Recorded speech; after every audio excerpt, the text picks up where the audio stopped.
Boa noite, a paz do Senhor a todos.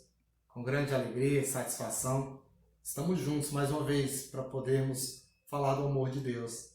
E nessa noite eu gostaria de deixar uma reflexão que está no livro de 1 Crônicas, capítulo de número 13, versículo de número 14, que diz o seguinte: Assim ficou a arca de Deus com a família de Obed-Edom 3 meses em sua casa. E o Senhor abençoou a casa de Obed-Edom e tudo quanto tinha. Essa mesma passagem nós vamos encontrar ela no livro de 2 Samuel, capítulo de número 6. História essa que vai contar do povo de Israel nos tempos do rei Saul. A Bíblia diz que nos tempos do rei Saul, a arca de Deus, que outrora representava, era algo que representava a presença de Deus, ela ficou esquecida por muito tempo, aproximadamente 20 anos. 20 anos a arca ficou na casa de Abinadab, guardada e escondida dentro de um quarto.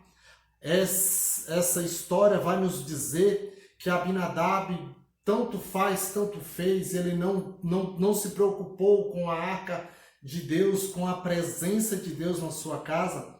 E a narrativa vai nos dizer que logo após o reinado de Saul, a Bíblia vai nos contar que Davi recebe a promessa de Deus e é levantado como rei de Israel.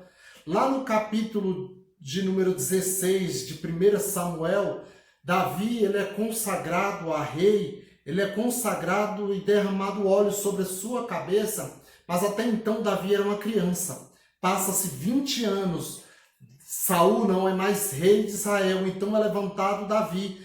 Davi, quando ele assume o reinado, irmãos, Davi ele não está preocupado com o trono, Davi ele não está preocupado com o cetro, Davi não está preocupado com coroa. Davi, a primeira coisa que ele sente falta é da arca.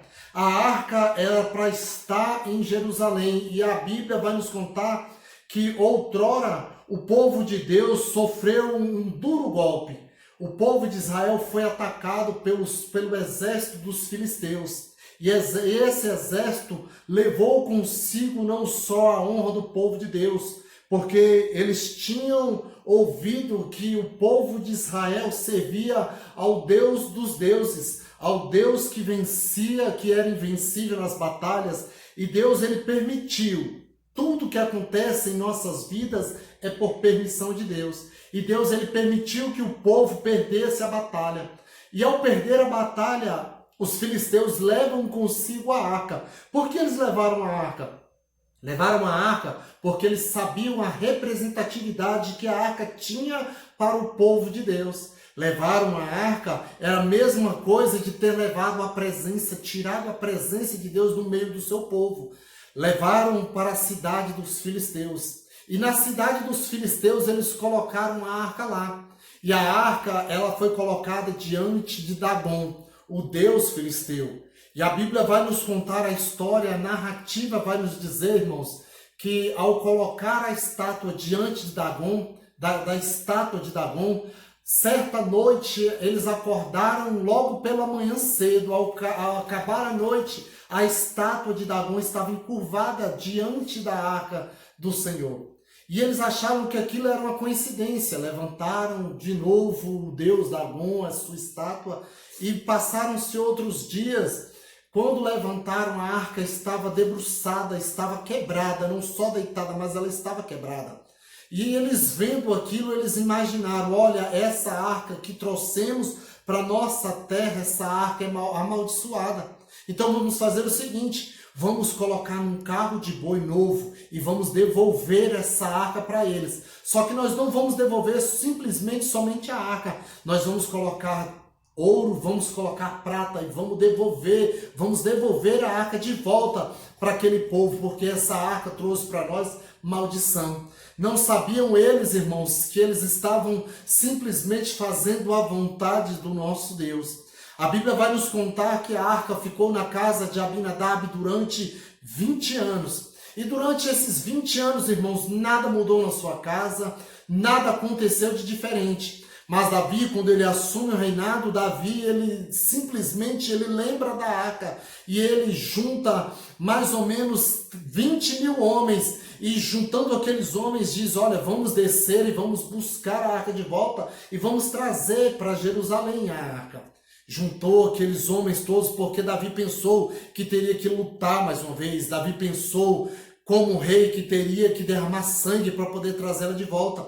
Só que quando ele chega com aquele exército inumeroso de homens na casa de Abinadab, Abinadab não tem nenhuma resistência, ele diz, olha meu rei, o senhor pode levar a arca. Então Davi, ele levou um carro de boi novo, colocou a arca em cima, e os filhos de Abinadab é que foram guiando esse carro de boi. A Bíblia vai nos dizer que os filhos de Abinadab que guiavam o carro, a palavra vai nos contar a história que Davi, ele errou em certo ponto, porque carro de boi, irmão, é costume de filisteu. Ele estava simplesmente copiando o modelo dos filisteus. E quando nós olhamos e nos baseamos nos costumes mundanos, nós não temos que levar para os nossos costumes cristãos aquilo que o mundo proporciona.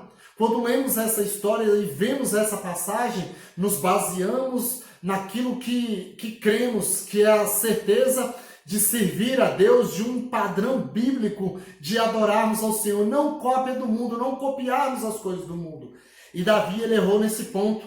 Quando ele chega à eira de Nacon, um espaço muito grande, os carros de boi, irmãos, começaram a tropeçar.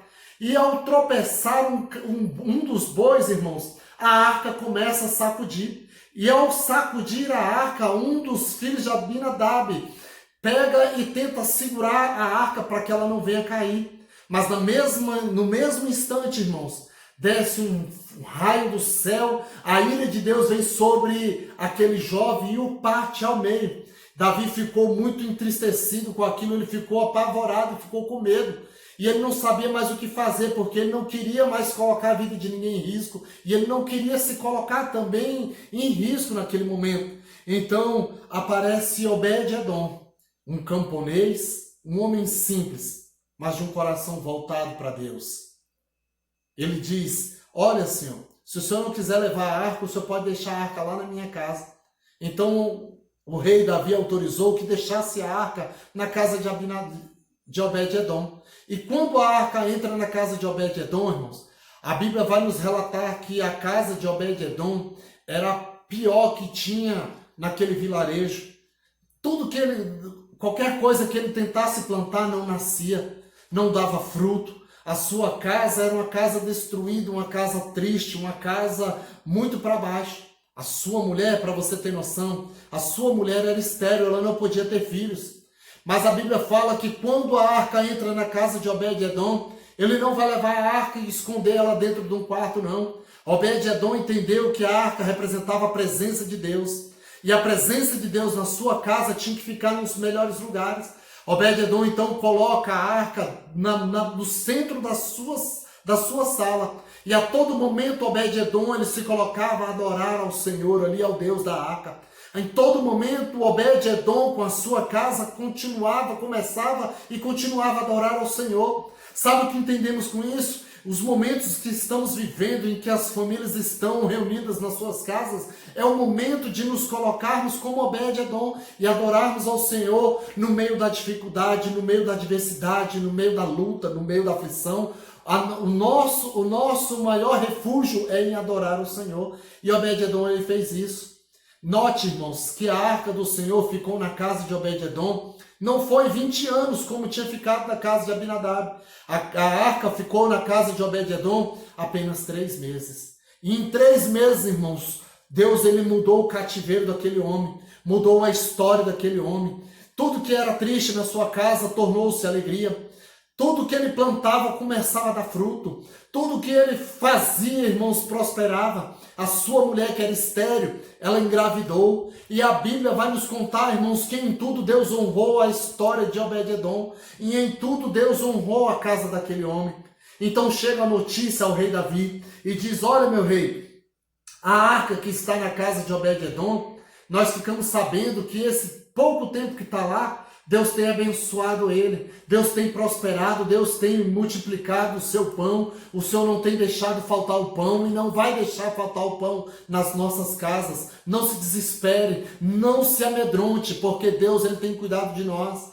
O rei Davi então prepara os levitas, porque ele foi para as Sagradas Escrituras. E a lei de Moisés diz que a arca teria que ser carregada, não era nem carro de boi, a arca teria que ser carregada pelos levitas, cantando, carregado no ombro. E a Bíblia vai nos contar que Davi juntou os levitas e voltou à casa de Obed-edom. Chegando na casa de Obed-edom, ele dá essa notícia a Obed-edom e diz: Obed-edom, eu vim buscar a arca. Obed-edom, ele sabia o significado da arca dentro da sua casa, no meio da sua família, e muito se entristeceu.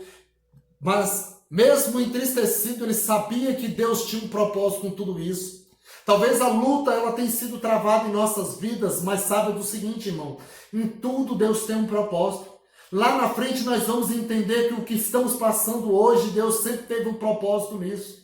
Deus sempre vai ter um propósito nas nossas aflições, nas nossas lutas, nas nossas dificuldades. A arca, então, ela é colocada nos ombros dos levitas. E sabe como os levitas levaram? Davam-se 6 passos e sacrificavam um bezerro, um novilho para Deus. Depois caminhavam-se, davam-se mais 6 passos. E assim foi até chegar na cidade de Davi, lá em Jerusalém. E a arca foi colocada lá. A Bíblia vai nos ensinar, irmãos, que nós temos que obedecer à voz de Deus. E quando nós obedecemos à voz de Deus, Deus ele honra a sua palavra sobre as nossas. Continuarmos bem dizendo o nome do Senhor. Que Deus possa abençoar a sua vida. Que a arca do Senhor, que é a presença do Senhor, jamais venha faltar na minha e na sua casa. Deus abençoe sua vida, em nome de Jesus.